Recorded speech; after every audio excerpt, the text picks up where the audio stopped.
Okay बेटा, तो I think वो 6 क्वेश्चंस आपको समझ में आ गए होंगे।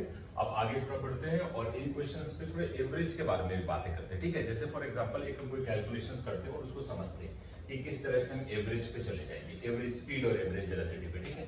फॉर एग्जांपल के तौर पे मान लो मैं आपको एक क्वेश्चन दूं और बोलूं कि x is equal to suppose 2t minus 1 है। प्लीज अंडरस्टैंड करना, यहाँ पे इंस्टेंटेनियस बहुत जरूरी नहीं, हमारे लिए थोड़ा एवरेज का टर्म समझना।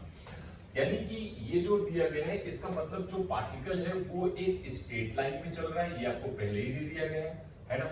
अगर वो स्ट्रेट लाइन में चल रहा है तो तुम सोच के देखो, अगर मैं इसमें ऐसे एक स्ट्रेट लाइन बनाऊं और अगर आपसे ये बोलूं कि ये जो स्ट्रेट लाइन मैंने बनाई है, इस स्ट्रेट लाइन पे अगर एक पार्टिकल मूव कर रहा है तो वो किस तरह से मूव करेगा, हमें जरा इसके बारे में सोचना है।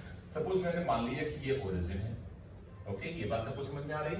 अब जरा देखो तुम यहाँ पे कुछ डेटा निकालते हैं, ठीक है। मान लो t इज इक्वल टू मैं 0 करता हूं तो x इज इक्वल टू -1 हो जाता है। ये थोड़ा अंडरस्टैंड करना थोड़ा मजा आएगा तुम्हें, है ना। ये एक डेटा निकाला मैंने। अच्छा, अगर मैं t इज इक्वल टू 1 रखता हूं तो x इज इक्वल टू हो जाता है तुम्हारा 1। देखो जरा, अगर तुम t 1 रखोगे तो 2 - 1 इज 1, ओके। t 0 रखोगे तो ये नंबर हो गया 0 यानी -1। ये बात समझ में आ रही कि नहीं आ रही बेटा? कोई डाउट तो नहीं है? अच्छा चलो, एक ये डेटा हो गया। और देखो t इक्वल टू अगर मैं 2 रखूं तो x कितना आएगा, 2 × 2 4 और 4 - 1 यानी कि 3 मीटर, ओके। ये और ये इतने सेकंड की बात हो रही है, इसमें कोई डाउट नहीं है हमको। अच्छा चलो, इसको थोड़ा बनाते हैं और बना के थोड़ा समझने की ट्राई करते हैं कि हम क्या जानना चाह रहे हैं। अभी मैं इंस्टेंटेनियस की बात नहीं कर रहा हूँ, ना इंस्टेंटेनियस स्पीड निकाल रहा हूँ, ना इंस्टेंटेनियस वेलोसिटी निकाल रहा हूँ, कोई अभी उसकी चर्चा नहीं हो रही है, ठीक है। आप मुझे बताओ, जब आप t 0 रखते हो यानी जहां से आप मोशन को स्टार्ट करते हो, है ना। t 0 का मतलब क्या होता है? t 0 का मीनिंग होता है, कई बार ऐसा होता है ना कि जैसे मान लो तुम कहीं बाहर घूमने जाते हो और जब वापस आते हो तो मम्मी तुमसे बोलती है बेटा तुम 2 घंटे से घूम रहे हो बाहर, है ना। या 2 घंटे बाद 2 घंटे कहाँ थे, है ना। ऐसा बोलते कि नहीं बोलते?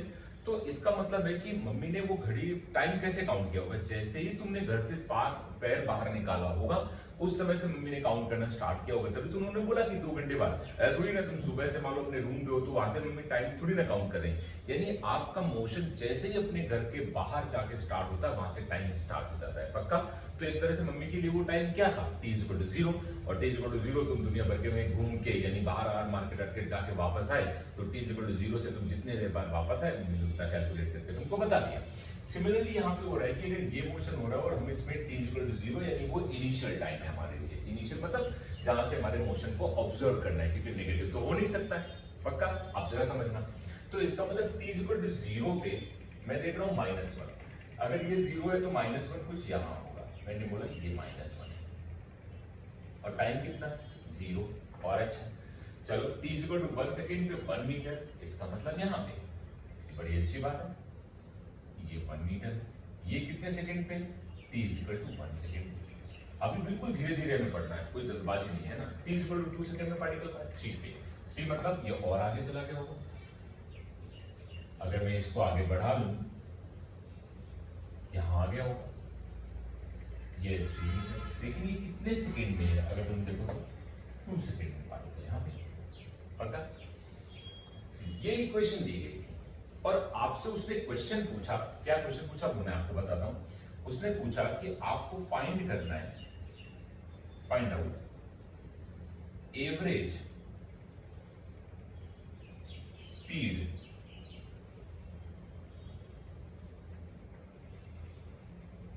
In time interval t = 0 to t = 2 second. बात समझना मैं क्या कह रहा हूं। टाइम इंटरवल कहां से कहां तक है, t = 0 से t = 0 to t = 2 सेकेंड।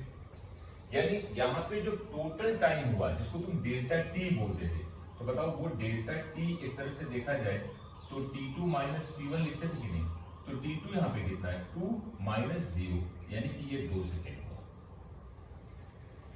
इसमें तो कोई डाउट नहीं है। यानी कि इस टाइम इंटरवल में आपको निकालनी है एवरेज स्पीड, और मैं तो कहता हूं एवरेज वेलोसिटी भी कैलकुलेट करेंगे, ठीक है। फिलहाल तो जो पार्टिकल यहां पे था, ठीक है। और एक बात समझना, एक छोटा सा कैलकुलेशन और करते हैं। अगर तुम इसको डिफरेंशिएट करो इस नंबर को, तो तुम क्या कहोगे, dx by dt is equal to, यही तो v इंस्टेंटेनियस होता है, this is equal to dx by dt, 2 बाहर आ जाएगा, इनटू t का करोगे तो 1 हो जाएगा, माइनस 0, 1 का डिफरेंशिएशन कांस्टेंट है, कांस्टेंट का डिफरेंशिएशन 0 होता है, यानी कि v instantaneous is equal to आ गया 2 मीटर पर सेकेंड। क्या ये टाइम डिपेंडेंट है? नहीं, ये बिल्कुल टाइम डिपेंडेंट नहीं।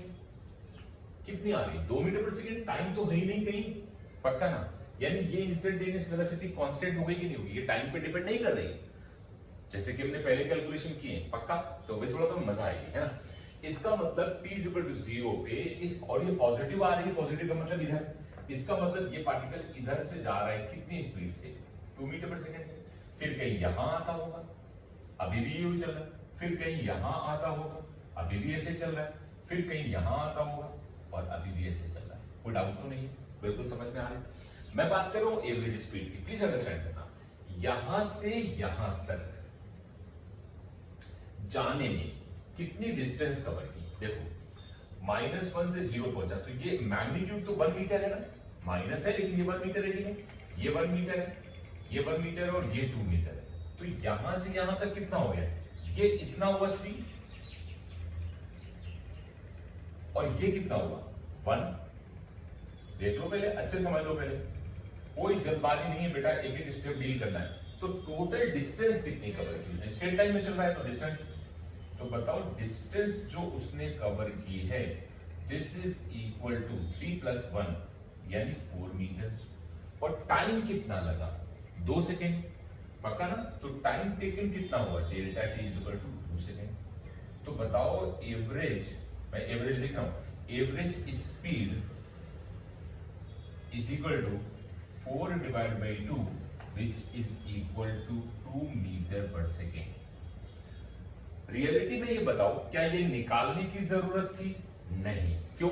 क्योंकि तुमको पता चल गया कि वो इंसान हमेशा 2 मीटर पर सेकेंड से चलता है, यानी वो इंसान हमेशा 2 मीटर पर सेकेंड से चलता है। तो याद करो, ऐसे हमने कितने बार कहा है कि अगर कोई इंसान कांस्टेंट वेलोसिटी से चल रहा है तो वही उसकी एवरेज स्पीड भी होगी और वही उसकी इंस्टेंटेनियस स्पीड होगी। तो इंस्टेंटेनियस भी 2 है, और देखो जब तुमने एवरेज का फॉर्मूला लगाया तो पूरी भी कितनी आ रही है? 2। कोई दिक्कत ही नहीं है। मेरे हिसाब से तुम्हें एक एक पॉइंट क्लियर हो रहा होगा, इसमें कोई समस्या वाली बात नहीं है। ये पहला क्वेश्चन था जो मैं तुम्हें थोड़ा एनालाइज करके दिखाया कि किस तरह से इसका मोशन हो रहा है, पक्का? अच्छा, एक चीज बताओ, यहीं पे अगर तुमसे कहा जाए कि एवरेज स्पीड बताओ, तो बताओ अगर वो स्ट्रेट लाइन में चला, एवरेज स्पीड तो निकाली, एवरेज वेलोसिटी, अगर वो स्ट्रेट लाइन में चला है तो जितना डिस्टेंस है उतना ही तो डिस्प्लेसमेंट होगा। तो इसका मतलब डिस्प्लेसमेंट जो हम अगर निकालना चाहें यहां पे, तो displacement is also equal to 4 metre बेटा। तो बताओ एवरेज वेलोसिटी भी कितनी होगी? Average velocity is also equal to 4 divide by 2 which is equal to 2 metre per second. ये बात भी तुम्हें समझ आनी चाहिए। बहुत छोटे छोटे points is very important, but तुम्हें समझने चाहिए। ओके, पार्टिकल कहां जा रहे हैं, कहां नहीं जा रहे। बताओ ये जो हमें प्रोवाइड कर रहा है जो एक्स है, वो रियलिटी में क्या है? पोजीशन। देखो, जब तुमने t इक्वल टू 0 डाला तो वो किस पोजीशन पे था? -1 पे, पक्का? जब तुमने t इक्वल टू 1 डाला तो वो किस पोजीशन पे था? 1 पे। जब t इक्वल टू तुमने 2 डाला तो वो किस पोजीशन पे? 3 पे। तो मुझे बताओ, अगर तुम्हें कभी भी कोई डिस्प्लेसमेंट निकालने की बात करे इस वाले फॉर्मूले से, तो तुम डिस्प्लेसमेंट इज इक्वल टू क्या लिखोगे? Final position minus initial position. मेरे हिसाब से इसमें कोई डाउट नहीं है, ये हम पहले भी पढ़ चुके हैं। यानी ये जो x है ये क्या रिप्रेजेंट करता है? पोजीशन। याद रखना, कुछ गड़बड़ मत कर देना, है ना बेटा? तो कहां से चलना स्टार्ट हुआ था? -1 से और यहां तक। तो अगर तुम डिस्प्लेसमेंट निकालो तो बताओ तुम्हारी फाइनल पोजीशन क्या है? वो है 3, और इनिशियल पोजीशन क्या है? This is -1। ध्यान से देखो, तो बताओ अगर तुम डिस्प्लेसमेंट निकालोगे कैपिटल D तो क्या लिखोगे? x final minus x initial. x final है कितना? 3 माइनस x इनिशियल कितना है? -1। That means this is equal to 4 metre. ये हमने वैसे भी कैलकुलेट कर लिया था, बट एक पार्ट तुम्हें और समझना चाहिए जिसको मैंने थोड़ा अलग से तुम्हें समझाया कि भाई तुम ऐसे भी कर सकते हो, इसमें कोई दिक्कत वाली बात नहीं है। पक्का बेटा? कोई समस्या नहीं है? 100%। इसमें गड़बड़ तब होगी जब पार्टिकल जा रहा हो और फिर वापस आ रहा हो, तो डिस्प्लेसमेंट अलग होगा और डिस्टेंस अलग होगी। बट अभी कोई दिक्कत वाली बात नहीं है, अभी हमें सब समझ में आता है। ओके चलो और थोड़ा आगे बढ़ते हैं, एक आध क्वेश्चन और लेते हैं और समझते हैं इन सब चीजों को। ये बहुत बेसिक बेसिक सीखो अभी, ये मजा आएगी तुम्हें धीरे धीरे। जब ये तुम्हारा पूरा फाउंडेशन डेवलप हो जाएगा ना, तभी इसमें मेन मजा आती है। देखो 11th ऐसा है कि तुम जितना स्ट्रॉन्ग फाउंडेशन अपना कर लोगे 11th क्लास का, उतना ही तुम्हें 12th और फर्दर आगे टॉपिक्स में कोई प्रॉब्लम नहीं होगी। इसीलिए मैं तुम्हें हर एक चीज, छोटी से छोटी, बड़ी से बड़ी चीज यहाँ पे बता रहा हूँ, ताकि आप उस चीजों को अंडरस्टैंड कर सको, ठीक है ना। अब चलो एक क्वेश्चन मैं और लेता हूँ, फिर उसके बाद हम आगे बढ़ेंगे, है ना। चलो मैंने तुमसे बोला कि x इज इक्वल टू, ये बहुत इंपॉर्टेंट चीज है, थोड़ा समझना। x is equal to, suppose मैं ऐसे कर दूं, आसान है, टफ नहीं है, बट फिर भी समझो। और मैं ऐसे बोलूं कि 3t² - 3, बड़ी चीज नहीं है, छोटी सी चीज है, ठीक है। ओके या एक काम करूं, चलो ना इसको अभी ठीक रखते हैं, बाद में थोड़ा समझाऊंगा, जब एक्सेलरेशन बताऊंगा तब आएगा, ठीक। चलो इसमें तुम्हें निकालना है ये average speed and average velocity in time t is equal to 0 to t is equal to 2 second. I think question तुम्हें समझ में आ गया होगा, पक्का। देखो ये टर्म कैलकुलेट करना बहुत आसान है, ये तो एक ही लाइन में, मैं पहले इसी को कैलकुलेट करता हूं, बाद में इसके बारे में सोचेंगे, ठीक है। तो मुझे बताओ, अच्छा तुम्हारे लिए इनिशियल टाइमिंग है क्या, तो t1 तुम्हारे लिए क्या है, t1 is equal to 0। जब t1 0 होता है तो उस समय x क्या होता है, अगर बताओ t 0 रख रहे हो तो वो x इनिशियल होगा, तो उसको मैं इनिशियल बोल देता हूं। बताओ वो कितना, t 0 रखो, ये 0 हो गया, ये कितना हुआ -3। पक्का बेटा, कोई डाउट तो नहीं है। अच्छा तो तुम्हारे लिए फाइनल टाइमिंग है t2, वो क्या है 2 सेकेंड। तो बताओ उसके करस्पॉन्डिंग x फाइनल कितना हुआ, जब यहाँ 2 रखोगे तो ये 6 हुआ, 6 - 3 which is equal to 3 metre. बोलो पक्का। तो बताओ तुम्हें एवरेज वेलोसिटी के लिए क्या चाहिए, डिस्प्लेसमेंट। तो अगर तुम यहाँ पे डिस्प्लेसमेंट लिखते हो तो मुझे बताओ this is equal to x final minus x initial which is equal to 3 minus of -3, क्योंकि ये -3 है तो कितना हो जाएगा 3 + 3 माइनस माइनस प्लस, यानी कि 6 मीटर। कोई डाउट किसी भी तरह का, कोई डाउट नहीं है। अच्छा बताओ डेल्टा टी कितना हुआ, डेल्टा टी हुआ तुम्हारा t2 minus t1 which is equal to 2 - 0 is equal to 2 second.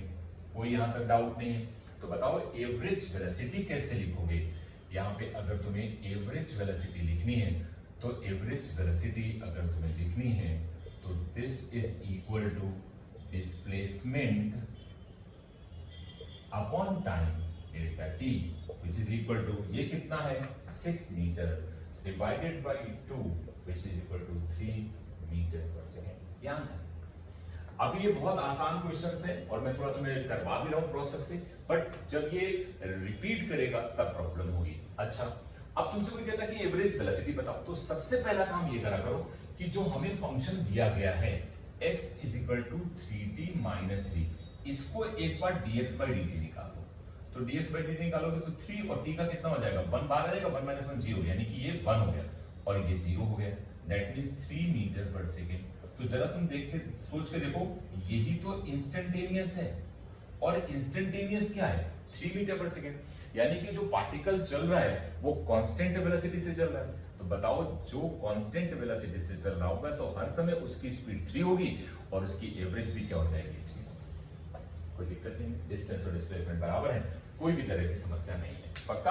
अब थोड़ा आगे बढ़ते हैं और चीजों को समझते हैं, तो तुम्हें थोड़ा और मजा आएगी, ठीक है।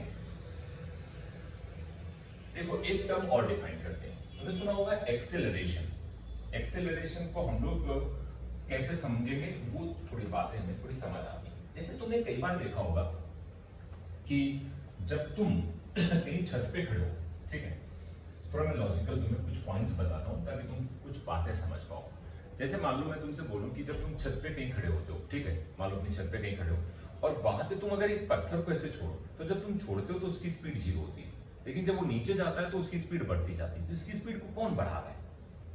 तुमने छोड़ा, तुमने कुछ फेंका नहीं, फेंकना अलग बात है, तुमने इसे जस्ट छोड़ दिया। जैसे इस पेन को मैंने यहां से छोड़ा तो ये नीचे गया कि नहीं गया? तो इसको कोई नीचे लेके जा रहा होगा, वो क्या होता है? ग्रेविटी, ग्रेविटेशनल एक्सेलरेशन, जिसको हम लोग स्मॉल जी बोलते हैं। थोड़ा बहुत आइडिया होगा इसके बारे में, ठीक है ना?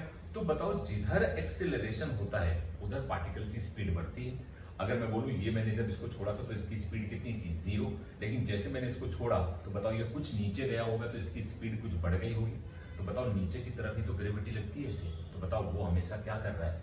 इसकी स्पीड को बढ़ा रहा है या चेंज कर रहा है। ये बात समझ में? तो एक्सेलरेशन की जो बेसिक डिफिनीशन है, समझना, एक्सेलरेशन की जो बेसिक डिफिनीशन है वो है rate of change of velocity with respect to time is known as acceleration. बहुत सिंपल बात है, यानी कि वेलोसिटी का रेट का चेंज क्या है? एक्सेलरेशन है। या कैसे ऐसे कह सकते हो कि change in velocity given time interval, change in velocity given time interval is known as acceleration. कैसे, मैं तुम्हें समझाता हूं। एक्सेलरेशन, पहले मैं एवरेज की बात करूंगा और फिर इंस्टेंटेनियस की बात करूंगा। तो अगर मैं बात करूं कि एवरेज एक्सेलरेशन क्या चीज है, एवरेज एक्सेलरेशन क्या होता है, पहले तुम्हें यह समझना है। एवरेज एक्सेलरेशन क्या है?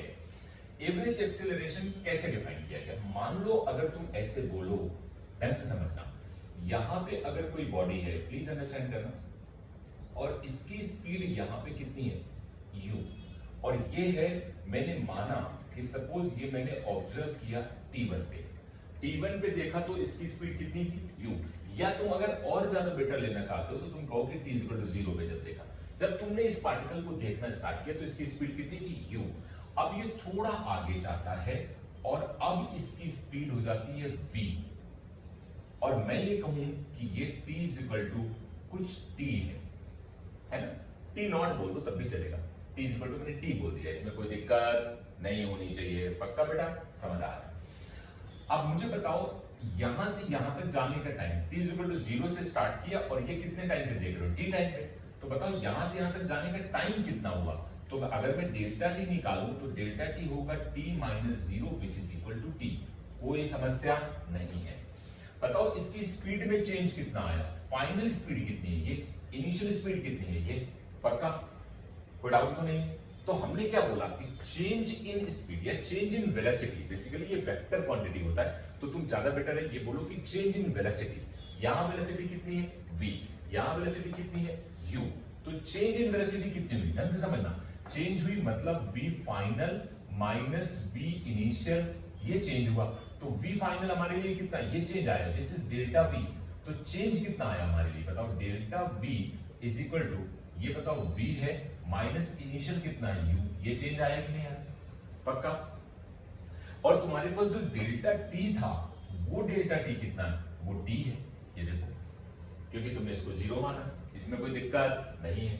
अगर अब तुमसे कहा जाए कि तुम एवरेज एक्सीलरेशन बताओ क्या होगा, एवरेज एक्सीलरेशन क्या होगा, तो this is equal to change in velocity divided by time taken. तो चेंज इन वेलोसिटी है कितनी? v minus u divided by time taken कितना है? t। तो इसको हम लोग स्मॉल a से रिप्रेजेंट करते हैं। पक्का। अब जब तुम इसको थोड़ा सिंप्लीफाई करो तो इसको इधर ले आओ, तो देखो ये हो गया at और ये हो गया v माइनस u। u को इधर ले आओ तो ये हो गया u plus at is equal to v। यही फॉर्मूला तुमको बचपन में पढ़ाया जाता है, यानी 9th क्लास में तुम्हें पढ़ाया गया होगा। तो तुम ये पढ़ते होगे v is equal to u plus at। और जहां पे a क्या है तुम्हारा? जहां पे a है तुम्हारा एक्सीलरेशन। ये बात शायद तुमको उस समय 9th क्लास में पढ़ाई गई होगी। This is known as acceleration. I think इतना बेटा सबको समझ में आ रहा होगा। लेकिन हम लोग उस समय जब 9th में पढ़ाया जाता है तो हम इतना ध्यान नहीं देते, तो इसको एक्सीलरेशन ही बोल देते हैं। लेकिन यहाँ पे ये हमारा क्या निकला है? This is known as average acceleration. ये पॉइंट बहुत इंपॉर्टेंट है। This is known as average acceleration. ये इंस्टेंटेनियस नहीं है, दिस इज एवरेज एक्सीलरेशन। पक्का। और ये एवरेज एक्सीलरेशन मतलब जो हम लोग कैलकुलेट करते हैं ये कैसा आएगा, वो सब बातें भी बाद में होंगी। ये सब इक्वेशन कैसे आई, क्या हुआ, इसके बारे में सब प्रूव करेंगे। बट अभी पहले तुम्हें एवरेज एक्सेलरेशन का टर्म समझ में आना चाहिए। पक्का, कोई किसी भी तरह का डाउट नहीं होना चाहिए। ये डायग्राम अच्छे से बना लेना और ये वैल्यूज लिख लेना, ठीक है। तो ये चेंज इन वेलोसिटी, ये वेक्टर क्वांटिटी है। कई बार तुम्हें बुक में ऐसे लिखा होगा, ये मैं फर्दर समझाऊंगा, क्योंकि ये चीजें अभी तुम्हें वेक्टर तुमने नहीं पढ़ा है। वो ऐसे बोलते हैं, वो कहते हैं कि वी फाइनल जो है वो वेक्टर क्वांटिटी है। वेक्टर का मतलब होता है उस नंबर के ऊपर एक एरो बना देना, तो इसको हम लोग बोलते हैं वी फाइनल वेक्टर, समझ आए, सदिश, है ना। तो इसको उन्होंने कहा कि कितना है, वो उधर की तरफ ऐसे बना दिया वी वेक्टर, है ना। इसी तरह से वी इनिशियल वेक्टर, तो वो क्या बना दिया, यू वेक्टर। पक्का समझ में आ रहा है कि नहीं आ रहा है। तो अब जब वो एक्सीलरेशन वेक्टर लिखते हैं ना, एवरेज, इसका क्या लिखते हैं, एवरेज, तो वो कहते हैं फाइनल स्पीड यानी ये वेलोसिटी माइनस इनिशियल स्पीड, और यहां पे आता है डेल्टा टी, तो डेल्टा टी वहां लिखा हुआ है, तो इसलिए इसको बोल देते हैं हम लोग v vector minus u vector divided by d, और ये एवरेज वेक्टर हो जाता है। तो कई बार ये इक्वेशन तुम्हें बुक में लिखी हुई मिले तो तुम परेशान मत होना, उसकी हमें अभी कोई जरूरत नहीं है, मैंने तुम्हें केवल नॉलेज के लिए बताई है। ये कई बार ऐसे लिखा हुआ हो तो तुम ये मत सोचना ये क्या लिखा है, क्योंकि वेलोसिटी जो है वो एक वेक्टर क्वांटिटी है। मतलब वेलोसिटी को डिफाइन करने के लिए उसकी डायरेक्शन और मैग्नीट्यूड यानी परिमाण दोनों डिफाइन करने पड़ेंगे, तभी तो तुम उसको डिफाइन कर पाओगे। मैंने थोड़ा सा तुम्हें बताया था पहले, है ना। जैसे मैं आपसे कहूं कि आप अपनी बाइक चला रहे हो या आप अपनी स्कूटी चला रहे हो, जो भी आपके पास मोपेड है वो चला रहे हो, मान लो मैं कहूं कि आप 10 किलोमीटर पर आवर की स्पीड से जा रहे हो, तो हमारे लिए ये जानना जरूरी है ना कि 10 किलोमीटर पर आवर की स्पीड से तुम किस डायरेक्शन में जा रहे हो। तुम इस डायरेक्शन में जा रहे हो, तुम इस डायरेक्शन में जा रहे हो, तुम इस डायरेक्शन में जा रहे हो। तो अगर ये ऊपर एरो लगा दिया जाता है, इसका मतलब ये वेक्टर क्वांटिटी है। बात समझ में आ रही, तो उसमें कोई बड़ी चीज नहीं है। अभी तुम्हें फिलहाल इतना याद रखना, बाकी मैं तुम्हें सब सिखाऊंगा कि ये कैसे कैसे निकला जाता है, कैसे कैसे वेक्टर क्वांटिटीज आती है। पक्का, तो तुमने एवरेज एक्सीलरेशन डिफाइन कर लिया, इसमें कोई दिक्कत नहीं है। अब तुम ये फॉर्मूला भी यूज कर सकते हो बहुत आसानी से, कोई दिक्कत नहीं है। छोटा सा क्वेश्चन डील किया जाए, बहुत छोटा सा क्वेश्चन पढ़ करते हैं, फिर हम आगे बढ़ेंगे, है ना। जैसे बहुत छोटा सा एग्जांपल लेते हैं ताकि तुम ये थोड़ा फॉर्मूले में रिलेट कर पाओ और उसमें कोई दिक्कत ना हो, है ना बेटा। देखो छोटी छोटी चीजें बिल्कुल आसान। अगर मैं तुमसे ये कहूं कि एक पार्टिकल है, प्लीज अंडरस्टैंड करना, आपको बोलूं कि एक पार्टिकल है, वो यहां एक कोई बॉडी है और उसकी स्पीड यहां पे 20 मीटर पर सेकेंड है, ठीक है। और कुछ टाइम बाद उसकी स्पीड यहां पे हो जाती है सपोज 50 मीटर पर सेकेंड, ठीक है। और यहां से यहां तक जो टाइम लगता है, अब मैं बोलूं, थोड़ा तो मैं समझाना चाह रहा हूं। जब तुमने इसको देखा उस समय t1 था तुम्हारा 2 सेकेंड, और जब तुमने इसको यहां देखा तो t2 था तुम्हारा सपोज 3 सेकेंड, बल्कि और ज्यादा कर लो 5 सेकेंड ले लो, ठीक है ना। ढंग समझना। तो बताओ एवरेज एक्सेलरेशन कितना होगा, एवरेज एक्सेलरेशन कितना होगा, तुम ढंग से बताओ तुम्हारा v फाइनल कितना है 50 मीटर पर सेकेंड, तुम्हारा v इनिशियल कितना है 20 मीटर पर सेकेंड। पक्का। तुम्हारा डेल्टा टी कितना है, T final minus T initial, या इसको तुम बोलो T2 माइनस T1। तो T1 T2 कितना है 5 माइनस 2 which is equal to 3 second, और यही तुम्हारा डेल्टा टी है। अब जरा तुम समझो, यहां पर ध्यान देना, अगर हम एवरेज एक्सेलरेशन की बात करेंगे तो एवरेज एक्सेलरेशन, बेटा ये सब चीजें तुम्हें बहुत ढंग से समझनी है। Average acceleration is equal to delta v by delta t. इसका मतलब हुआ डेल्टा वी मतलब हुआ v final minus v initial divided by delta t. V final कितना है 50 माइनस वी इनिशियल कितना है 20 डिवाइडेड बाई कितना 3, दैट मींस ये कितना आ गया 30 divided by 3 which is equal to 10 metre per second square. इसको मीटर पर सेकंड स्क्वायर बोलते हैं। क्यों मीटर पर सेकंड स्क्वायर बोला, देखो इसका तो यूनिट होता है मीटर पर सेकंड और नीचे टाइम और डिवाइडेड है, तो मीटर पर सेकंड और डिवाइड बाय सेकंड, तो क्या लिखोगे मीटर पर सेकंड स्क्वायर। इसलिए इसकी यूनिट को क्या लिखा जाता है मीटर पर सेकंड स्क्वायर। ये यूनिट इन मेजरमेंट में सब बताऊंगा, बस अभी याद रखो, ठीक है ना बेटा। ये समझ में आ रहा है कि नहीं यार। तो इस तरह से तुम किसी भी पार्टिकल्स की एवरेज एक्सेलरेशन की बात कर सकते हो, इसमें कोई दिक्कत नहीं है। पक्का, कोई समस्या नहीं है ना। अच्छा, और देखो ढंग से समझना, बहुत इंपॉर्टेंट चीज है। अगर मैं तुमसे ये कहूं, इसी में एक क्वेश्चन देता हूं और उसको समझते हैं।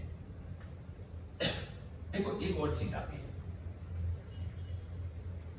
एक और चीज क्या है वो मैं तुम्हें बताना चाहता हूं। जैसे तुमने क्या किया था कि जब तुम छत पे खड़े होते हो और ऐसे पत्थर को फेंकते हो तो वो नीचे जाता तो उसकी स्पीड बढ़ती। अच्छा, मान लो तब कभी तुम ग्राउंड पे खड़े हो और ऐसे पत्थर को ऊपर उछालो तो ये ऊपर जाता है जाता है जाता है, एक जगह जीरो हो जाता है। हो जाता है कि नहीं? तो इसको कोई रोक रहा होगा ना। यानी जब तुमने इसको मान लो, सपोज मैंने बोला कि 20 मीटर पर सेकंड से तुमने फेंका, तो 20 मीटर पर सेकंड से ऊपर गया गया गया गया गया और यहाँ इसकी स्पीड क्या हो गई? जीरो। तो इसकी स्पीड जीरो कोई कर रहा होगा ना, वो कौन करती है? ग्रेविटी। तो देखो जरा, ग्रेविटी दो तरह से रोल प्ले करती है। अगर तुम किसी चीज को नीचे की तरफ फेंकोगे तो उसकी स्पीड को बढ़ाती है, लेकिन अगर कोई चीज तुम ऊपर को भेज रहे हो तो उसकी स्पीड को कम करती है। यानी वो हर समय अपनी तरफ उसको खींच रही होगी। तो अगर कोई उससे दूर जाना चाहता है तो उसकी स्पीड को कम करेगी। पक्का? जैसे तुम बाइक चलाते हो, तुम्हारी स्पीड मान लो 100 की है, अब अचानक कोई आ गया तो तुम अपनी स्पीड कम करते हो ना, तो उसमें क्या करते हो? ब्रेक लगाते हो। ब्रेक क्या प्रोवाइड करता है? ब्रेक एक तरह से तुम्हारी स्पीड को कम करता है, तो उसको बोलते हैं रिटार्डेशन। उसको क्या बोलते हैं? रिटार्डेशन। रिटार्डेशन का मतलब उसमें गुजराती में शायद मंदन बोलते हैं उसको, या प्रतिप्रवेग बोलते हैं। प्रवेग किसको बोलते हैं? एक्सेलरेशन को, है ना? आई थिंक इतना समझ में आ रहा होगा, है ना? गुजराती थोड़ी देख लेना, कुछ लोगों को मतलब होता है थोड़ा, मैं थोड़ा एक लैंग्वेज का हो सकता है, नहीं भी गुजराती लोगों को, लेकिन जब क्लासेस रिज्यूम होंगी और आपकी वहां पे जब क्लासेस सब चलेंगी तो ये गुजराती वाले बैरियर्स हम सब खत्म कर देंगे। बट अभी चूंकि हम एक ही लेक्चर बनाते हैं तो दोनों मीडियम्स के लिए होता है, इसलिए थोड़ा सा उसको भी यूज नहीं कर रहे। और बैचेस जो चलेंगे वो फिजिक्स में सेपरेट चलेंगे, गुजराती मीडियम का अलग चलेगा, इंग्लिश मीडियम का अलग चलेगा। समझ आ रही मेरी बात? तो ये सब जो टर्म्स आते हैं वो मैं ऑलरेडी वहां पे बोलूंगा, तो तुम्हें वो सब क्लियर होगा, और गुजराती मटेरियल भी तुम्हारे पास होगा, तो वो सब चीजें एकदम से तुम्हें क्लियर होगी। ओके बेटा? तो अभी फिलहाल मैं ये बोल रहा हूँ कि अगर मैं तुमसे ये कहूं कि मैंने यहां से पत्थर को फेंका तो स्पीड कितनी थी? 20 फिर 10 हुई, मतलब 20 से फिर मान लो 15 हुई होगी, 15 से 10 हुई होगी, 10 से 5 हुई होगी, 5 से 0 हो गई होगी, या कोई और वेरिएंट, लेकिन फाइनली तो 0 हुई होगी। अब जब तुम सोच के देखो, अगर मैं तुमसे एक बात बोलूं, प्लीज समझना, अगर मैं तुमसे एक बात बोलूं, यहां पे बोलूं कि एक पार्टिकल की स्पीड इस जगह पे सपोज मैंने माना कि 20 मीटर पर सेकेंड है, लेकिन ये पार्टिकल कुछ टाइम बाद यहां आता है और इसकी स्पीड इधर की तरफ सपोज 10 मीटर पर सेकेंड बचती है, तो ये कौन सी स्पीड है? फाइनल। और यहाँ t1 इज इक्वल टू था 1 सेकेंड जब मैंने देखा, और यहाँ t2 इज इक्वल टू है सपोज मैंने मान लिया 3 सेकेंड जब मैंने उसको ऑब्जर्व किया। पक्का? तो मुझे बताओ टोटल टाइम 1 पे मैंने देखना स्टार्ट किया था और मैंने कहां तक देखा? 3 सेकेंड तक, तो उसकी स्पीड कितनी हो गई? 20 से 10। पक्का? तो यहाँ पे देखो एक्सेलरेशन नहीं लग रहा है, एक्सेलरेशन उसकी स्पीड को बढ़ाता। तुम एक्सीलरेटर लेते हो तो स्पीड स्कूटी की कम होती है कि ज्यादा होती है? ज्यादा होती है ना, लेकिन जब ब्रेक लगाते हो तो कम हो जाती है ना, तो ये अपोजिट लग रहा होगा। वो कैसे? जरा वो निकाल के देखते हैं। तो मुझे बताओ v फाइनल कितना? v final is 10, v initial कितना? This is 20 metre, metre per second, metre per second. ये बात सबको अंडरस्टैंड हो रही है? अच्छा बताओ डेल्टा t कितना?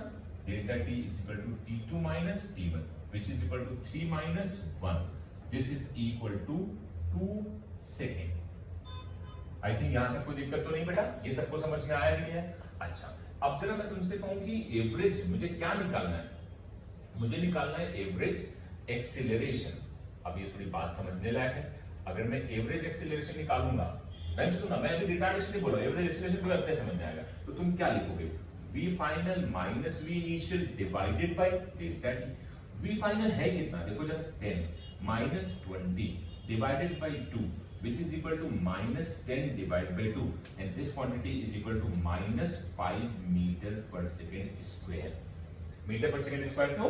समझ आ रहा है ना? वेलोसिटी मीटर पर सेकेंड और नीचे सेकेंड है तो मीटर पर सेकेंड स्क्वायर, तो इसको माइनस आया ना। माइनस का मतलब क्या है? क्या अगर तुम्हारी स्पीड इधर की तरफ है, अगर तुम इधर की तरफ जा रहे हो तो ये इधर की तरफ लग रहा है, तो जो a लग रहा है वो इधर की तरफ लग रहा है, तो इसको क्या बोलते हैं? रिटार्डेशन, या हम प्रतिप्रवेग बोलते हैं। प्रवेग बोलते हैं एक्सेलरेशन को, प्रतिप्रवेग बोलते हैं रिटार्डेशन।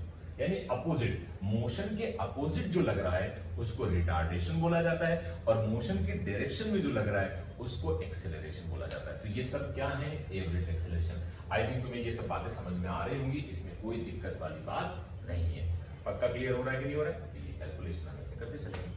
अभी ये तो अभी थोड़ा मैं सिंपल वे में बता रहा हूँ, धीरे धीरे आगे बढ़ा रहा हूँ, तो इस वजह से ये सब कैलकुलेशंस में इतना सारा टाइम लग रहा है, बट ये फर्दर बहुत आसान हो जाएंगे आपके लिए, पक्का बेटा। अब हम बात करते हैं इंस्टेंटेनियस एक्सेलरेशन की। ये मैंने आपको समझाया, रिटार्डेशन भी समझाया, ये भी चीजें समझाई, ओके।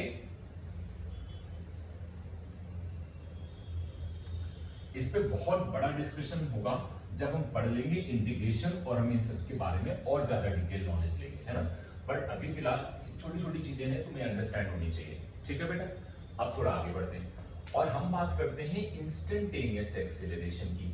ये इंस्टेंटेनियस एक्सीलरेशन क्या है, ये थोड़ा हमें समझना चाहिए। इंस्टेंटेनियस एक्सीलरेशन, अब बात समझना, हम इंस्टेंटेनियस एक्सीलरेशन को कैसे डिफाइन करें। देखो, तो मुझे बताओ इंस्टेंटेनियस वेलोसिटी को तुमने कैसे डिफाइन किया था, dx/dt। तो हमने कहा था ना कि पूरी जर्नी में, आप पूरी जर्नी जो आप, जैसे आपने जूनागढ़ से और आप सपोज राजकोट आए थे, तो आपने जो 100 किलोमीटर कवर किया था, तो उस जर्नी के छोटे छोटे पार्ट्स में हमने डिवाइड किया था कि नहीं किया था। अब हमने अभी बताया कि अगर एक्सेलरेशन होगा तो बताओ उसकी स्पीड धीरे धीरे चेंज हो रही होगी, मे बी इंक्रीज कर रही हो, मे बी डिक्रीज कर रही हो रहा होगा कि नहीं हो रहा होगा। तो हमने कहा कि वेलोसिटी में बहुत छोटा सा चेंज बहुत छोटे से टाइम में, तो क्या मैं लिख सकता हूं कि अगर मुझे इंस्टेंटेनियस एक्सेलरेशन लिखना पड़े तो ए इंस्टेंटेनियस, शॉर्ट में लिख रहा हूं, this is equal to dv/dt। Understand करो, जिस तरीके से मैंने तुमसे कहा था कि v इंस्टेंटेनियस अगर तुम्हें लिखना है तो वो होता था dx/dt। dx क्या होता था, छोटा सा चेंज डिस्टेंस में, कि मतलब तुम यहां पे खड़े हो और तुम बस यहां पहुंच जाओ, दिस इज द dx, यानी बहुत स्मॉल डिस्प्लेसमेंट है आपका और बहुत स्मॉल टाइम। तो ये क्या है, अगर इस समय पार्टिकल की वेलोसिटी सपोज मान लो 10 मीटर पर सेकेंड है, तो थोड़ा इससे आगे जाने में कितनी होगी, तो मान लो 10.00001 इतनी चेंज होगी, यानी ये बहुत कम चेंज। कितना, मतलब अगर आप कहो तो dv जो आया वो लगभग 0.0000001 इस टाइप का आया होगा। और ये जो चेंज आया, ये चेंज है, याद रखना ये चेंज है बेटा, क्लियर है ना, बहुत छोटा सा चेंज। और उसमें इसमें छोटा सा टाइम कितना लगा होगा, 0.00000 लिखते जाओ 0000, ये इतने छोटे से टाइम में चेंजेस है, ये बात में। तो ये भी बहुत छोटी क्वांटिटी और ये भी बहुत छोटी क्वांटिटी है। तो हम ये कह सकते हैं कि मान लो जैसे तुम जूनागढ़ से चले थे और सपोज मान लो मैंने कहा कि 10 मिनट बाद तुम्हारी 10 मिनट पे तुम्हारे पास कितना एक्सीलरेशन, 10 मिनट जब हुए तो मैंने पूछा उस समय तुम्हारा इंस्टेंटेनियस एक्सेलरेशन है, तो 10 मिनट से थोड़ा आगे बढ़ा है, बिल्कुल थोड़ा, एकदम छोटा सा टाइम मान लो ये, और उसमें छोटी सी वेलोसिटी में चेंज आया, तो मैंने उस समय का अगर एक्सेलरेशन निकालना होगा तो मैं क्या कहूंगा, छोटा सा चेंज वेलोसिटी में डिवाइड बाय छोटा सा टाइम, उसमें छोटा सा टाइम लगा। अब ये dd मत काटना, मैं पहले भी बता चुका हूं, ये चेंज इन वेलोसिटी है। जैसे यहां पे तुम लिखते थे ना डेल्टा v, तो डेल्टा v में बहुत बड़ा चेंज हो सकता था, लेकिन ये dv में छोटा सा चेंज, और उस छोटे से चेंज में टाइम क्या लगा, छोटा सा dt। समझ आया। तो ये इटसेल्फ बहुत स्मॉल क्वांटिटी है और ये इटसेल्फ बहुत स्मॉल क्वांटिटी। ये मैंने एग्जांपल के तौर पे लिया है, ये बहुत छोटे होते हैं, बस तुम्हें इतना याद रखना है, पक्का बेटा।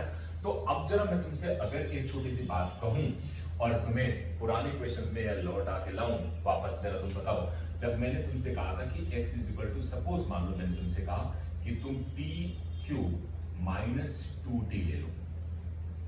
अब ये तुमने लिया, मैंने तुमसे कहा कि find out the instantaneous acceleration. क्या निकालना है मुझे, मैं एवरेज बता चुका हूं, क्या निकालना है, इंस्टेंटेनियस एक्सेलरेशन। तो तुम क्या करोगे, सबसे पहला काम करोगे कि इसको dx/dt करोगे। तो dx/dt तुम्हारा v इंस्टेंटेनियस आ गया, मैं लिख नहीं रहा हूं, ये v इंस्टेंटेनियस है कि नहीं, that means this is equal to क्या, 3 बाहर आ गया और एक पावर कम हो गया तो स्क्वायर बचा, -2 बाहर आ गया और इसका डिफरेंशिएशन 1 हो गया। ये आया कि नहीं आया, ये क्या निकला है, v इंस्टेंटेनियस। अब तुम्हें निकालना क्या है, a इंस्टेंटेनियस तुम्हें कैलकुलेट करना है। क्या कैलकुलेट करना है, a इंस्टेंटेनियस है क्या, dv/dt। तो एक तरह से इसी को तो डिफरेंशिएट करना है t के रिस्पेक्ट में, तो बताओ क्या हो जाएगा, dv/dt।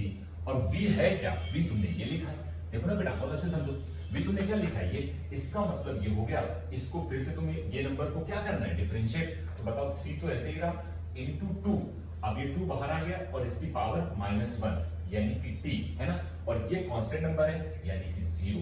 That means instantaneous acceleration जो तुमने लिखा वो आ गया 60 माइनस 0, यानी ये हटा दो, ये आंसर है। और अगर यूनिट लिखनी है तो मीटर पर सेकेंड स्क्वायर, खत्म। तो अब तुम्हें समझ आया कि कितने सारे क्वेश्चंस इस पे फ्रेम हो सकते हैं। जितने हमने पहले किए हैं वो सब हम इस पे भी निकाल सकते हैं कि नहीं निकाल सकते हैं। तो दिस इज इंस्टेंटेनियस एक्सीलरेशन। ये कांस्टेंट नहीं है, वेरिएबल है। तुमने तो ध्यान दो ना यहाँ पे। बोलो कोई डाउट तो नहीं है ना? पक्का बेटा समझ में आ रहा है? किसी भी तरह का कोई कंफ्यूजन, कोई डाउट नहीं होना चाहिए। एक एक पॉइंट क्लियर होना चाहिए आपको। ओके, और देखो, और बहुत सारी बातें कर सकते हैं। जैसे एक तो एग्जांपल और ले लेते हैं, उसमें क्या बड़ी चीज है ना? कई बार आपको v डायरेक्ट दिया जाएगा, कई बार आपको x से निकालना होगा। मान लो मैं x ले लेता हूँ, x इज इक्वल टू, मैंने तुमसे कहा कि t क्यूब है माइनस टी स्क्वायर। क्या दिक्कत है? या थोड़ा चलो चेंज करते हैं। मान लो मैंने तुमसे कहा कि ये स्क्वायर है और इसको क्यूब कर दिया, क्या दिक्कत है? करते हैं, चलो बताओ। v निकालो, इंस्टेंटेनियस एक्सीलरेशन है तो पहले v निकालना पड़ेगा। v कितना हो जाएगा? 2t minus 3t square. अब इतना तुम्हें समझ आना चाहिए कि मैंने इसको डिफरेंशिएट करके लिखा है, मतलब ये जो लिखा गया ये क्या लिखा है? dx by dt। अब इतना तुम कर ही चुके हैं ना। अब मान लो तुम्हें एक्सीलरेशन निकालना है तो a इंस्टेंटेनियस जैसे तुम कैलकुलेट करोगे तो क्या लिखोगे? dv by dt। बोलो बेटा, तो dv by dt मतलब इसका डिफरेंशिएशन, इसका डिफरेंशिएशन मतलब क्या? 2 बाहर आ गया और t का कितना हो गया? 1 और माइनस 3 और इसका करोगे इनटू 2 और t आ जाएगा। That means a is equal to कितना आ गया? 2 माइनस 60। अंडरस्टैंड हुआ कि नहीं हुआ? अब जरा तो यहां से ध्यान से देख अगर अच्छे से, तो तुम सोचो जब तुम t is equal to 1 second रखते हो, प्लीज अंडरस्टैंड करना, t is equal to 1 second रखते हो तो उस केस में देखो a क्या आएगा? ये 2 माइनस 6 यानी minus 4 metre per second square. तो बताओ ये उस समय का क्या रिटार्डेशन होगा? क्योंकि माइनस साइन लगा है तो इसका मतलब ये रिटार्ड कर रहा होगा, यानी ये मोशन के अपोजिट लग रहा होगा। पक्का मेरी बात समझ में आ रही कि नहीं आ रही? तो ये सब टर्म्स बहुत इंपॉर्टेंट है। आगे इस पे बहुत सारे क्वेश्चन बनाऊंगा। अभी तो पहले तुम्हें बेसिक सिखा रहा हूं कि पहले तुम्हें ये तो अंडरस्टैंड हो कि अगर माइनस में ये आ रहा है तो उसका मतलब क्या है, प्लस में ये आ रहा है तो उसका मतलब क्या है कि मोशन का सपोर्ट कर रहा होगा। कोई बॉडी जा रही है तो उसको सपोर्ट कर रहा होगा, यानी वो पॉजिटिव में होगा, और अगर नेगेटिव में आ रहा होगा तो उसका मतलब वो अपोज कर रहा होगा। ये बातें बहुत क्लियर होनी चाहिए और समझ आनी चाहिए, ठीक है? तो ये अंडरस्टैंड है। इंस्टेंटेनियस एक्सेलरेशन कहीं पे भी निकाल सकते हो, कितने भी क्वेश्चन बनाए जा सकते हैं। ओके, और देखो, और भी हम ले सकते हैं इसमें। अब इस पे भी तुम्हें कुछ होमवर्क दे देता हूं, तो अपने घर पे प्रैक्टिस करना, फिर हम इस पे फर्दर नेक्स्ट लेक्चर में और बहुत अच्छी अच्छी बातें डील करेंगे, ठीक है? तो मैं सब बहुत सारी चीजें बता देता हूं, ठीक है? मैं बहुत सारे फंक्शंस देखूंगा, तुम्हें उसमें समझना होगा। मान लो मैंने तुमसे कहा कि x is equal to suppose 3t cube minus 2t square, है ना? दूसरा मैंने बोला कि x is equal to suppose मैंने बोला कि साइन ऑफ t, है ना? बल्कि ये रहने दो, थोड़ा टफ हो जाएगा, है ना? x is equal to suppose मैंने बोला कि 2 माइनस 3t स्क्वायर, है ना? और थर्ड वाला ले लिया कि x is equal to 6t minus 2, ये ले लिया, चलेगा ना? और फोर्थ ले लिया, मान लो मैंने बोला कि बल्कि यहाँ पे ले लिया v is equal to t cube minus 2t, है ना? v ले लिया, उससे क्या फर्क पड़ता है ना? और यहाँ पे फोर्थ वाला, फिफ्थ वाला लिखा, फिफ्थ ले लिया कि x is equal to suppose t की पावर 2 माइनस 2t प्लस 1, है ना? 6 ले लिया x is equal to t cube minus t square minus t plus 1, 7 ले लिया suppose v is equal to 3t square minus t, है ना?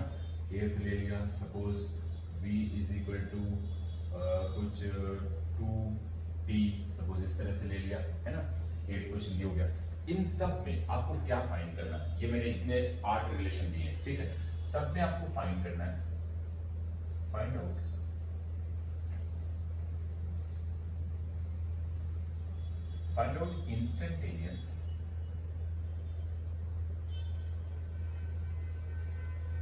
Instantaneous speed and instantaneous acceleration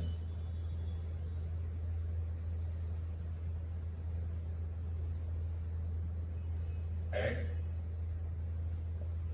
t is equal to 2 second. ये 8 questions लिखे हुए हैं, इन सब में आपको निकालना है find out instantaneous speed and instantaneous acceleration at t equal to 2 second. ये आपके लिए होमवर्क है।